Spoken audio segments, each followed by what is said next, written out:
मित्रों, आपने काली जुबान शब्द सुन रखा होगा।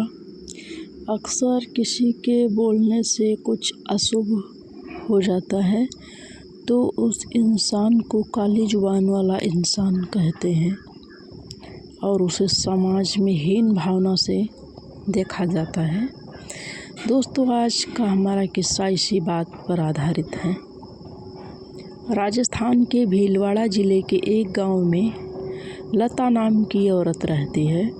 उसकी शादी तो उसके घर वालों ने बचपन में ही कर दी थी और उसके 3 बच्चे हैं। उसको उसके ससुराल वाले तो बहुत प्यार से रखते थे, लेकिन गांव वाले उस पर किसी प्रेत आत्मा का साया बताते थे। गांव वाले उससे अक्सर दूर ही रहते क्योंकि वो जो बोलती वो सच हो जाता।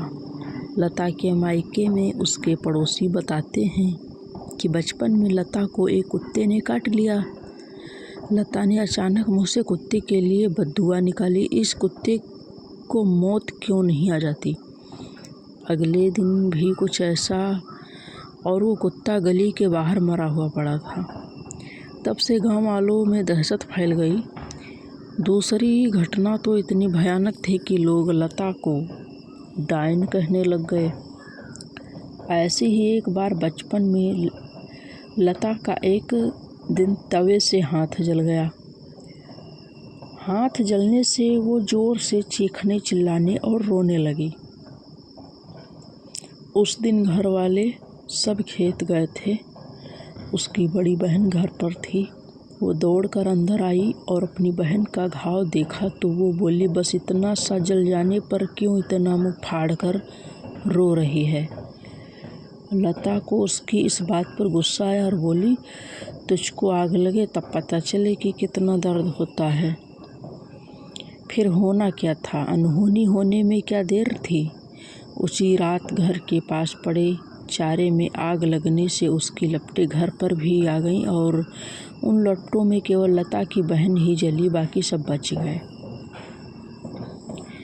काफ़ी ज़्यादा जल जाने से कुछ ही दिनों में उसकी मौत हो गई। इस घटना के बाद से लोग उसे चुड़ैल कहकर पुकारने लगे।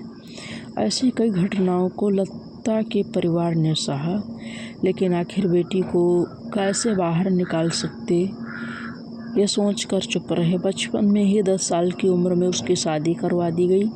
लता का पति पेशे से ड्राइवर है और वो रोज़ उसे माता के मंदिर में ले जाता है ताकि काली शक्तियाँ उस पर हावी ना हों। लता अपनी काली जुबान के अभिशाप से अभी भी जूझ रही है और अक्सर वो चुप रहती है। पता नहीं कभी कौन बात मुँह से निकल जाए और उसके पति और ससुराल वालों को नुकसान पहुँचे।